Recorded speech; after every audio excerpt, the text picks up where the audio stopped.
کہ ہمارے ملک عزیز کو، ہمارے مدارس کو، دینی مراکز کو ہر مشکل سے حفاظت میں رکھے، ہر دکھ سے، ہر مشکل گھڑی سے ہم سب کو محفوظ رکھے، کیونکہ ہمارا سب کچھ اسی کے ساتھ وابستہ ہے۔ نبی علیہ السلام کی حدیث مبارکہ ہے، جب تک اس زمین پر ایک بھی اللہ کا نام لینے والا موجود ہوگا، اس زمین کا نظام چلتا رہے گا۔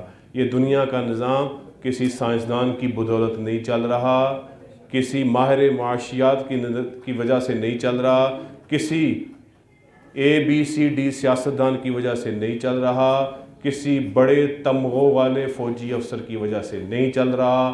میرے پاک پیغمبر نے پاک ارشاد فرمایا، اس وقت تک قیامت نہیں آئے گی جب تک اس زمین پر ایک اللہ کا نام لینے والا بھی موجود ہوگا۔ اللہ کا نام لینے والا ہے تو یہ دنیا انشاءاللہ محفوظ ہے۔ وآخر دعوانا الحمدللہ رب العالمین، الحمدللہ رب العالمین، والصلاة والسلام علی رسولہ الکریم۔ ربنا آتنا فی الدنیا حسنۃ وفی الآخرۃ حسنۃ وقنا عذاب النار۔ ربنا لا تزغ قلوبنا بعد اذ ہدیتنا وہب لنا من لدنک رحمۃ انک انت الوہاب۔ یا رب العالمین، ہر قسم کے صغیرہ کبیرہ چھوٹے بڑے گناہوں کو معاف فرما، ہر قسم کی غلطیوں کوتاہیوں کو معاف فرما۔ یا اللہ تیرے دین کے کام کرنے میں جو ہم سے سستی ہو جاتی ہے، کوتاہی ہو جاتی ہے، یا اللہ اس کو درگزر فرما، اس کو درگزر فرما۔ یقیناً جس طرح کا کام ہونا چاہیے، تیرے دین کی عظمت کے جس طرح کے بول ہونے چاہیے، اس میں کمزوری رہ جاتی ہے، یا اللہ کمزور ہیں، یا اللہ ہمارے اس طرح کے ہر کمزوری کو درگزر فرما۔ یا رب العالمین، پاکستان کی حفاظت فرما، ہر فتنے، آزمائش، بیماری، وبا سے حفاظت فرما، ہر نالائق حکمران سے اس ملک پاکستان کو محفوظ فرما، ہر نالائقی سے اس ملک پاکستان کی حفاظت فرما۔ یا رب العالمین، یا رب العالمین، عالم اسلام کو یا اللہ اسلام کی قدر کرنے کی، اسلام کی شناخت کرنے کی، اسلام کی پہچان کرنے کی توفیق نصیب فرما۔ یا رب العالمین، دینی مدارس کی حفاظت فرما، دینی مراکز کی حفاظت فرما۔ یا رب العالمین، جو مسلمان تیرے دین کی عظمت کے لیے سچا اور سچا جہاد کر رہے ہیں، یا اللہ ان مجاہدین کو کامیابی نصیب فرما۔ یا رب العالمین، جو مبلغین اخلاص کے ساتھ دین کی تبلیغ کر رہے ہیں، یا اللہ ان کی حفاظت فرما۔